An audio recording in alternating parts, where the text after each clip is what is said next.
Alright, so in today's video, what we're going to be doing is we're going to be covering why I think Guild Wars 2 is in trouble. I think they're at a crossroads. Guild Wars 2 could succeed, or it could fail, depending on which of the two behaviors they've exhibited in the recent past are dominant in the future. So, over the last few days, what's happened is there's been a discussion over whether Guild Wars 3 is happening and, what's going to happen with Guild Wars 3. So, I do think Guild Wars 3 is going to happen. I think they've been spending a bunch of resources developing Guild Wars 3. I think this is obvious from the deficient output of their quality over the last few years. When a large studio puts out a project, it's always hard to manage quality, to get it into a coherent vision. This is something that we see with large projects. It's not unique to Guild Wars 2. For example, when an author sits down to write a novel, for example, they have, really good creative control over the output in that novel. And that's why, for example, Lord of the Rings is so, renowned. It's why Game of Thrones is so renowned, because a single author has such intense creative control over the output of that vision. We see that, single authors, single visionaries are able to output quality that is above and beyond that of a studio, even if a studio is able to, have so many people doing 3D models, textures, dialogue, all this stuff. It's so hard to put together the output of an entire team. And what we observe, and it's not unique to Guild Wars 2. I think, World of Warcraft, Guild Wars 2, all of these big games have this problem where it's hard to get an entire team to come together to output a single vision. Now, that was a bit of a tangent, but let me go back to why Guild Wars 2 is actually in a bit of trouble. Guild Wars 2 has a foundation that is important to take into account when we examine the direction that Guild Wars 2 has gone. So Guild Wars 2 has this foundation of an amazing combat system. I think we all kind of know this. We all kind of deep down in our hearts, we know that the reason why Guild Wars 2 has been so successful over the years is because the classes and the skills and the way that combat works was a program that worked. Obviously, there's a foundation in Guild Wars 1 for this combat system. Skills, kind of magic, cast times. In Guild Wars 2, they had all of these kind of innovations upon that system. They had dodges, they had movement. You could move while casting.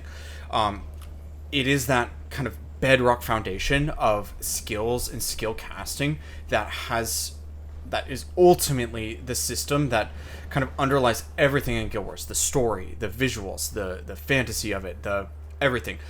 A big reason why a bunch of people are here in Guild Wars is because of that combat system. Now, recently, the Guild Wars 2 has started to output these mini X-Packs, and I think they've been more or less good for the game. They've added weapons, and recently with Visions of Eternity, we've seen that they've output these new elite specs. The reason why elite specs have been so successful in Guild Wars 2 is because they add to that foundational level of why Guild Wars 2 is so successful. It's the combat. I'm going to keep coming back to this point because it's true. People keep coming back to Guild Wars 2 because the combat and the skills are ultimately enjoyable. It's fun. It's fun to play Guild Wars 2. When I play Guild Wars 2, I'm here for the combat. I like to fight. I like to do PvP. I like to do world versus world. And why do I like to do this? It's because the combat is good. And when I play the story in these new X-Packs, I literally skip the dialogue, skip, and it's because I'm here for the combat. The combat is good. The combat is fun. It's fun to do AoE. It's fun to build your build. It's fun to kill things. It's fun to have, and this is, it could be my bias. It could be, I'm a guy. I've hung out with people in Guild Wars 2. They want to hang out. They want to do fashion wars. And me, it's I just want to whack stuff with my sword. That's why I'm here. And the reason I'm making this video, and the reason why I think Guild Wars 3 kind of stands at the brink. Why it could be in trouble is because I'm not sure that the modern Guild Wars, or rather ArenaNet staff, has their finger on the pulse. I think what happened is Guild Wars 1 had a great combat system. It had skills. It had everything that I'm talking about. It was the foundational layer for why this series is successful. Guild Wars 2 was a iteration upon this. It had that skill system, but it kind of was a little bit more modern. They've brought in a bunch of MMO RPG kind of standards into the system, like moving around more, dodges. They kind of innovated on that system, the big maps, the persistent world, the fact that buffs would, like, you eat food and it persists from world to world.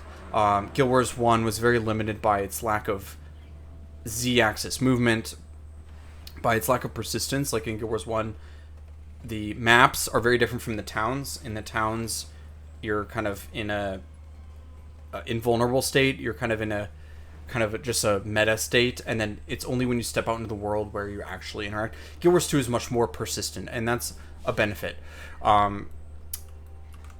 Why Guild Wars 3 is in trouble. So here I'm pulling up on my screen the financials, and we see there's other videos. I'll link to Phandrel's video, but basically Visions of Eternity has been much more successful. If you look at the quarter, like 2026, we have almost 23 million here versus 14, 17, 14, 14, 14. Why was Visions of Eternity so much more successful? Because you could pay $25 and get the elite specs. It's because the elite specs were good. There's some controversy around that because they're overpowered, and I think it's actually smart of ArenaNet to make the most recent elite specs overpowered, because that earns them money. It's a balance problem that I think it does compromise the integrity of the PvP as a PvP player, but ultimately, like, people are here for the new combat. I'm gonna keep coming back to this. It's that foundational layer of the combat that people come back to. It's the system of, like, movement and combat that people really like in this game. And Visions of Eternity, I think Guild Wars ArenaNet really knows that that's what their bread and butter is, and they delivered that, and they were rewarded for that. Now I'm going to get to the controversial part of the video of why I think we're at the crossroads and why ArenaNet is actually vulnerable to, not failure. I think Guild Wars 3 is going to be, like, successful, but it's going to be successful because they lean into the combat. Why Guild Wars 3 is at risk and why future X-Packs are at risk is because now that they've released the X-Pack, they've released the Elite Specs, it's going to be hard for them to do another round of Elite Specs. This will be round 5. I think it'll be hard for them to do that again. I think they knew that this was going to be the last round, or at least, for the time being, the last round, because of the balance, because it takes so much time to develop. And they're going to maybe try to lean into the story and the weakness. Like, this is kind of the heart of the video that I'm trying to put out. It's like a warning about why Guild Wars 3 and even future X-Packs of Guild Wars 2 are at risk, is because their story is weak.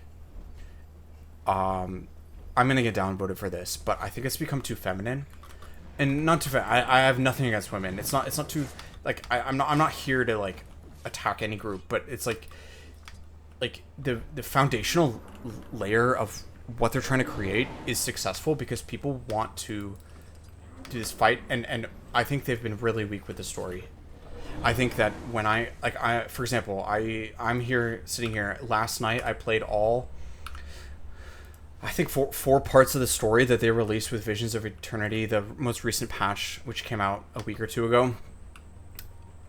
Like, this has been true for basically forever, since the story has been a thing, even since Guild Wars 1, or Guild Wars 2 Vanilla was released.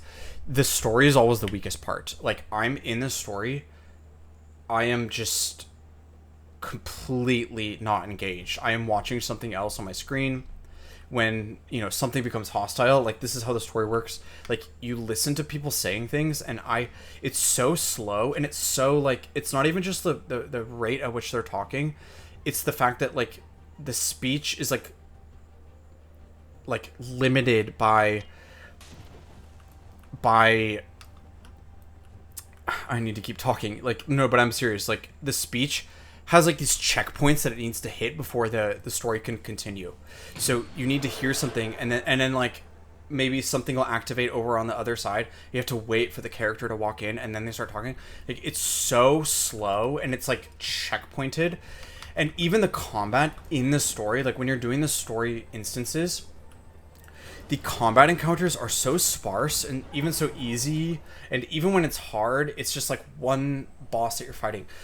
The thing that Guild Wars 2 has been consistently weak in, and why I think it's a risk, is because I've noticed that this is actually kind of becoming more prominent over time, is they think their story is important. It's really not. The story is just a background, like justification for why the combat encounters are happening. Like, they need to... and this is, I've been ranting for a long time, but I'm gonna get to my point right now. They need to build extended combat encounters. Combat encounters where you fight one group and then you walk down a hallway and fight the next group, and walk down a hallway and fight down the next group, and walk down a hallway and fight the next group. The strength of Guild Wars has always been its combat. It's never been these dialogue sequences. People skip through it, and even the people that are friendly to this system of like dialogue, like the way that the story works, even the people that are friendly to it, it's because they're patient with it. It's not because it's a good system. Guild Wars 2, what they need to do, and this is an honest opinion, maybe I'm gonna get downvoted. I've probably already been downvoted by a bunch of people, but I think I'm touching on a truth here. The strength of Guild Wars, especially for the people that don't make YouTube videos, they don't engage on the forum, like this is like the what do they call it? The silent majority is the combat system. And what they need to do for their story is build extended combat encounters. And extended is an important word there, and combat encounters are an important thing there. And what they need to do less of is the story checkpoints where you have to listen to somebody, where you have to stand there and wait for them to tell you what's going on. Like, no, I want to see it right in front of me. I want to see something blow up. I want to see an enemy like appear. I want to see somebody get killed. I want to see something happen, and I want to need to solve a problem. I want to run down a hall. Like, as far as level design, I want to run down a hallway, and for it to be uninterrupted. Run down a hallway, group of enemies, group of enemies, group of enemies. You can have a jumping puzzle, but then group of enemies. I want to run down a hallway, run down a dungeon, run down kind of that structurally, like, I want to move forwards and move at my own pace. I don't want my pace to be mediated by these kind of dialogue and like, just like, what do you call them? Like dialogue checkpoints, where it's like checkpointed by how fast the characters can talk.